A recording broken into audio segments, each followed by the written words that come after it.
সেই সময় জার্মানিতে 6 মিলিয়ন লোক বেকার অবস্থায় ছিল এবং তারা সকলেই সরকারের বিরুদ্ধে আন্দোলনে নামে।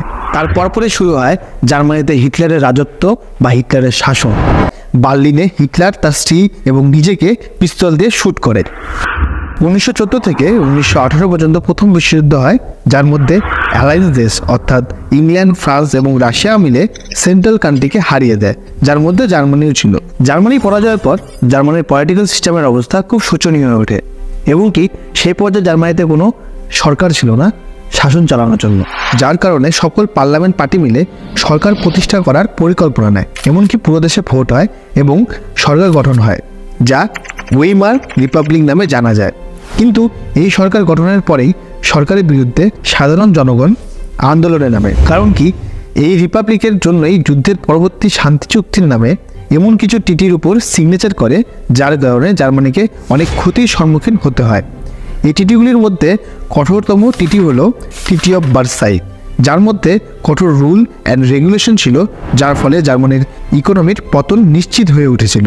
এই শান্তি চুক্তির কারণেই জার্মানি দিন প্রত্যেক দিন এক উইক দেশে পরিণত হচ্ছিল। এমনকি জার্মানিতে যে সকল খনিজ সম্পদের ভাণ্ডার ছিল, সে সকল খনিজ সম্পদের উপরে অ্যালায়েন্স দেশের আধিপত্য বিস্তার করা শুরু করে, যার ফলে জার্মানি অর্থনৈতিক দিক থেকে অনেক দুর্বলের দেশে পরিণত হয়। অ্যালায়েন্স পাওয়ার প্রথম বিশ্বযুদ্ধের কারণ হিসেবে জার্মানিকে দায়ী করে এবং যুদ্ধের ক্ষতির খরচ জার্মানিকে বহন করতে বলা হয়। আর সেই সময় প্রায় 6.6 বিলিয়ন পাউন্ড দেওয়ার জন্য প্রেশার দেওয়া হয় জার্মানিকে। একবার ভেবে দেখুন, সেই সময় 6.6 বিলিয়ন অ্যামাউন্টটা কত বড় আকার ছিল। সেই সময়কার জার্মানির বুদ্ধিজীবীরা ওয়েইমার রিপাবলিককেই দায়ী করে জার্মানির এই করুণ পরিস্থিতির জন্য এবং কি এই পরিস্থিতির জন্য দায়ী ওয়েইমার রিপাবলিকের কর্মকর্তাদের নভেম্বর ক্রিমিনাল হিসেবে আখ্যা দেওয়া হয়। ন্যাশনালিস্টদের মতে জার্মানিকে সমঝোতার মাধ্যম দিয়েই আজ অ্যালাইড দেশগুলোর কথা মতো চলতে হচ্ছে। দেশের পরিস্থিতি ঠিক করার জন্য সরকার অধিক পরিমাণে তাদের দেশে কারেন্সি ছাপানো শুরু করে। দেশের কারেন্সি ছাপানোর ফলে নোটের পরিমাণও বৃদ্ধি পায়, কিন্তু জার্মানির কারেন্সির ভ্যালু কমে যায়। আর দিন প্রত্যেক দিন জার্মানির পরিস্থিতি দুর্ভিক্ষের আকার ধারণ করছে। সেই সময় জার্মানিতে 6 মিলিয়ন লোক বেকার অবস্থায় ছিল এবং তারা সকলেই সরকারের বিরুদ্ধে আন্দোলনে নামে, যা এক চরম মাত্রায় আকার ধারণ করে। আর সেই পর্যায়ে সরকারের করুণ পরিণতি দেখে সঠিক সময় হিটলার তার রাজনৈতিক দল গঠন করে। তখন থেকে শুরু হয় হিটলারের নো ওয়ান্স থেকে the Adolf Hitler the dictator হওয়ার যাত্রা। হিটলার প্রথম জীবনে জার্মানিতে আর্মি হিসাবে যুক্ত হন, পরবর্তীতে আর্মি ছেড়ে 1919 সালে জার্মানি ওয়ার্কার্স পার্টিতে যুক্ত হন। এই গ্রুপ সেই সময় এতটা বড় ছিল না, যার কারণে হিটলার খুব সহজেই যুক্ত হতে পারে এবং তার আইডিওলজিগুলো তাদের মাঝে প্রকাশ করে পপুলারিটি বৃদ্ধি করে। হিটলার শুধু তার পার্টি মেম্বারদেরকেই নয়, জার্মানির সাধারণ জনগণদের মাঝে খুব জনপ্রিয়তা অর্জন করছিল। হিটলার তার পার্টির নাম বদলিয়ে national socialist Germany workers party করে, যা আগে গিয়ে নাৎসি পার্টি হয়। আসলে এই নাৎসিটা কি? নাৎসি পার্টি নাৎসিজম থেকে তৈরি হয়েছিল। এটি এক আইডিওলজি ছিল যা হিটলারের টাইম পিরিয়ডে জার্মানিতে প্রচার করা হচ্ছিল, যেখানে ব্যক্তি বিশেষকে উঁচু জাত এবং নিচু জাতের বিভাজন করা হতো। হিটলার তার পার্টির সদস্যদের নিয়ে জার্মানিকে পরিচালনা করার স্বপ্ন দেখতে শুরু করে। জার্মানির করুণ অবস্থার সুযোগ নিয়ে সেই সময় জার্মানির জনগণদের এক নতুন আলো দেখানো শুরু করে হিটলার। হিটলার তার নাৎসি আইডিওলজি সকলের মাঝে তার অসাধারণ ভাষণের মাধ্যমে জনগণদের বিশ্বাস দেওয়া যে তাকে যদি জার্মানির শাসন ক্ষমতায় আনা হয় তাহলে জার্মানিকে এই করুণ পরিস্থিতি থেকে বের করবে।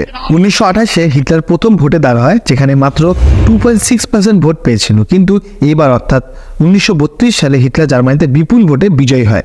কিছু রিপোর্ট অনুযায়ী 1932-এর ইলেকশনে হিটলারকে প্রায় 38 মিলিয়ন জার্মানি সমর্থন করেছিল। হিটলারের জনপ্রিয়তার দরুন জার্মানির শাসন ক্ষমতায় আসার পরপরই তার আসল রূপ দেখানো শুরু করে।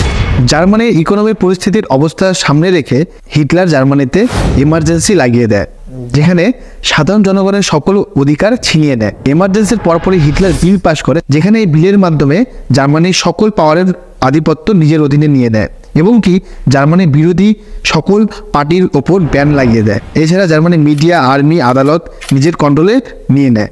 তার পরপরে শুরু হয় জার্মানিতে হিটলারের রাজত্ব বা হিটলারের শাসন। হিটলার ক্ষমতায় আসার পরপরই জার্মানির ইকোনমিকে ঠিক করার পরিকল্পনা নেয়। 1938-এ হিটলার রাইনল্যান্ড নামক স্থানকে পুনরায় জার্মানির দখলে আনে এবং তার সাথে অস্ট্রিয়াকেও জার্মানির সাথে আগের মতো যুক্ত করা হয়। এখানে শেষ না, জার্মানির পশ্চিম প্রান্তে চেকোস্লোভাকিয়াকেও নিজের দখলে আনে।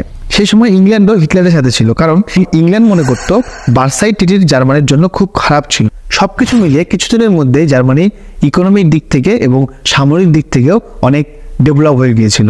কিন্তু হিটলার এখানে সন্তুষ্ট ছিল না, তার চাহিদা দিন প্রতিদিন বেড়ে যাচ্ছিল। তার মতে জার্মান যত বেশি দেশ দখল করবে তত বেশি পৃথিবীর মধ্যে শক্তিশালী দেশে রূপান্তরিত হতে পারবে। সেপ্টেম্বর 1939-এ হিটলার পোল্যান্ডের ওপর আক্রমণ করে, যার ফলে ইংল্যান্ড ও ফ্রান্স এই যুদ্ধে যুক্ত হয়। কারণ কি, পোল্যান্ড এবং ব্রিটেনের মধ্যে এক চিঠি স্বাক্ষর ছিল, যার কথা মতো ব্রিটেন পোল্যান্ডের যুদ্ধে সাহায্য করবে।